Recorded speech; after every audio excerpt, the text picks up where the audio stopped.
సినీ రాజకీయ రంగాల్లో చరిత్ర సృష్టించిన చరిత్రకారుడు స్వర్గీయ నందమూరి తారక రామారావు అని Kakinada city MLA Vanamadi Kondababu, TDP Kakinada జిల్లా అధ్యక్షులు జ్యోతుల నవీన్, మాజీ ఎమ్మెల్సీ చిక్కాల రామచంద్రరావులు కొనియాడారు. స్వర్గీయ నందమూరి తారక రామారావు 29వ వర్ధంతిని పురస్కరించుకుని కాకినాడ సిటీ నియోజకవర్గంలో శాసనసభ్యులు వనమాడి కొండబాబు ఆధ్వర్యంలో జిల్లా అధ్యక్షులు జ్యోతుల నవీన్, సీనియర్ నాయకులు చిక్కాల రామచంద్రరావు, పిల్లి అనంతలక్ష్మి, సత్యనారాయణమూర్తి, పేరాబత్తుల రాజశేఖర్ తదితరులతో కలిసి ఎన్టీఆర్ విగ్రహాలకు పూలమాలలు వేసి ఘన నివాళులు అర్పించి పలు సేవా కార్యక్రమాలు నిర్వహించారు. కాకినాడ జిల్లా తెలుగుదేశం పార్టీ కార్యాలయం, జిల్లా పరిషత్ సెంటర్లో ఎన్టీఆర్ విగ్రహాలకు పూలమాలలు వేసి నివాళులు అర్పించారు. అనంతరం శాంతినగర్లో పేదలకు వస్త్రాలు పంపిణీ చేశారు. గవర్నమెంట్ జనరల్ హాస్పిటల్లో రోగులకు పండ్లు పంపిణీ చేశారు.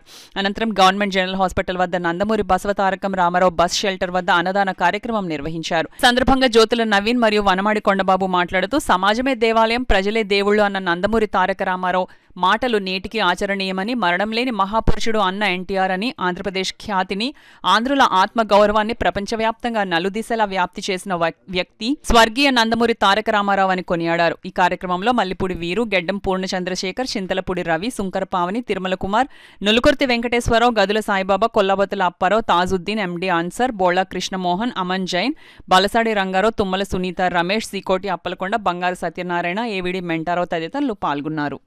ఎన్టీ రామారావు స్థిరస్థాయిగా నిలిచిపోతారని ప్రజల హృదయాల్లో. ఎందుకంటే ఈ మాట చెప్తున్నాను నేను. ఆయన గురించి మీ అందరూ తెలుసు. సినీ నటుడిగా నటనలో గొప్ప పేరు తెచ్చుకున్న వ్యక్తి. ఆయన సినీ జీవితంలో గొప్ప జీవితాన్ని గడుపుతున్న సమయంలో ఈ ఆంధ్ర రాష్ట్ర ప్రజల కోసం ఆలోచించాడు.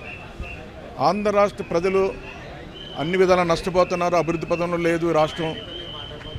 ఈ రాష్ట్రాన్ని అన్ని విధాలా కాపాడాలంటే మనం కూడా రాజకీయాల్లోకి రావాలి అని రాజకీయ పార్టీ పెట్టి ఆయన ముఖ్యమంత్రి అవ్వడం. ముఖ్యమంత్రి అయిన తర్వాత ఆయన తీసుకున్న నిర్ణయాలు దేశవ్యాప్తంగా అమలు జరిపారండి. ఆయన తీసుకున్న నిర్ణయాలు ఎలా అంటే, ప్రతి పేదవాడికి ఈ రాష్ట్రంలో ప్రతి ఒక్కటి ఉండడానికి ఇల్లు ఉండాలి, కట్టుకోవడానికి బట్ట ఉండాలి, తినడానికి తిండి ఉండాలి అని చెప్పి ఆయన నినాదంతో కార్యక్రమాలు చేపట్టినవన్నీ కూడా ఈరోజు దేశవ్యాప్తంగా అమలు జరిపారు. ఆయన చేసిన కార్యక్రమాలు ₹2 కిలో బియ్యం కానీ, జనతా వస్త్రాలు ప్రజలకు ఇవ్వడం కానీ, అదేవిధంగా చూసుకున్నట్టయితే రైతు బాగుంటేనే ఈ రాష్ట్రం బాగుంటుందని రైతు కోసం ఆయన తీసుకున్న నిర్ణయాలు కానీ, కార్మికుల కోసం తీసుకున్న నిర్ణయాలు కానీ, ఆయన నిర్ణయాలన్నీ కూడా దేశవ్యాప్తంగా అమలు జరిపారు. ఆయన మనకు ఒక మాటలో చెప్పాలంటే ఈ ఆంధ్ర రాష్ట్రానికి, తెలుగు వారికి గుర్తింపు తీసుకొచ్చిన వ్యక్తి ఎవరైనా ఉన్నారంటే నందమూరి తారక రామారావుని ఈరోజు గర్వంగా చెప్తున్నా. ఈ రోజున ఆయన తెలుగుదేశం పార్టీ స్థాపించిన తర్వాత, ఆయన ముఖ్యమంత్రి అయిన తర్వాత ఈ దేశంలో ఆంధ్ర రాష్ట్రానికి ఒక గుర్తింపు వచ్చిందండి. ఆయన తీసుకున్న నిర్ణయాలు దేశవ్యాప్తంగా ఒక గుర్తింపు వచ్చినాయి. అలాగా స్థిరస్థాయిగా ప్రజల హృదయాల్లో ఇప్పటికీ చాలామంది ముస్లింలు ఉన్నారు. ఎన్టీ రామారావు టైంలో ఉన్న వాళ్ళందరూ కూడా వాళ్ళు మాట చెప్తారు, మహానుభావుడు, ముఖ్యమంత్రి కాదు బాబు, దేవుడు ఆయన, రాముడిగా, కృష్ణుడిగా ఆయన్ని ఆ రూపంలో చూస్తారు. ఆయన్ని దేవుడిగా చూసుకుని కొలిసిన వ్యక్తులు చాలామంది ఉన్నారు. దేవుడిగా కొలుస్తుంటారు ఆయన్ని. అలాగా ఒక ప్రజల హృదయాల్లో స్థిరస్థాయిగా నిలిచిపోయిన వ్యక్తి ఎవరైనా ఉన్నారంటే అది ఎన్టీ రామారావు అని సందర్భంగా తెలియజేస్తారు. అందరికీ నమస్కారం. మీకు అందరికీ తెలిసిన విషయమే, ఈరోజు నందమూరి తారక రామారావు గారు యోగ పురుషుడైనటువంటి 29వ వర్ధంతి సందర్భంగా మనం అందరూ కూడా ఇక్కడికి రావడం జరిగింది. ఒక్కసారి మనం చూసుకున్నట్టయితే ఆయన సినీ ప్రపంచంలోనే రారాజుగా వెలుగుతూ, తద్వారా 1982లో తెలుగుదేశం పార్టీని స్థాపించి కూడు గుడ్డ నీడ అనే నినాదంతో వచ్చి ప్రతి ఒక్క సామాన్య మానవుడికి కూడా గుండెల్లో చెరగని ముద్ర వేసుకున్న వ్యక్తి నందమూరి తారక రామారావు గారు.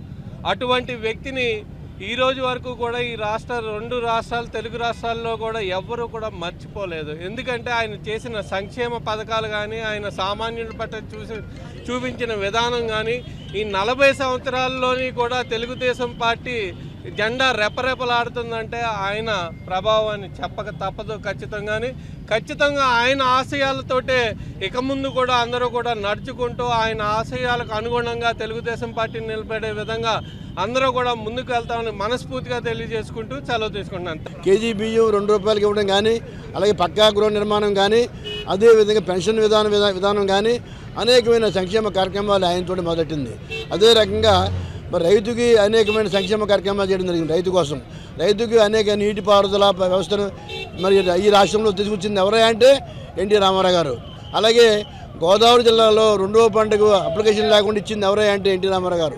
అలాగే అనేక రైతుకి హార్స్ పవర్ 50 రూపాయలకి ఇచ్చింది ఎవరైనా అంటే ఎన్టీ రామారావు గారు. ఇలాగే అనేక వినూత్నమైన పథకాలు మరి పెట్టి రాష్ట్ర ప్రజానీకం కోసం అనేక కార్యక్రమాలు చేసిన వ్యక్తి మహనీయుడు ఎన్టీ రామారావు గారిని చెప్పి తెలియజేసుకుంటూ ఈయన అదే రీతిలో ఈనాడు ఎన్డీఏ గవర్నమెంట్ కూడా చంద్రబాబు నాయుడు గారి నాయకత్వాన ఆంధ్ర రాష్ట్రంలో చీఫ్ మినిస్టర్గా ఉన్నటువంటి చంద్రబాబు నాయుడు గారు అనేకమైన సంక్షేమ కార్యక్రమాలు అనేక అభివృద్ధి కార్యక్రమాలు చేస్తున్నారు.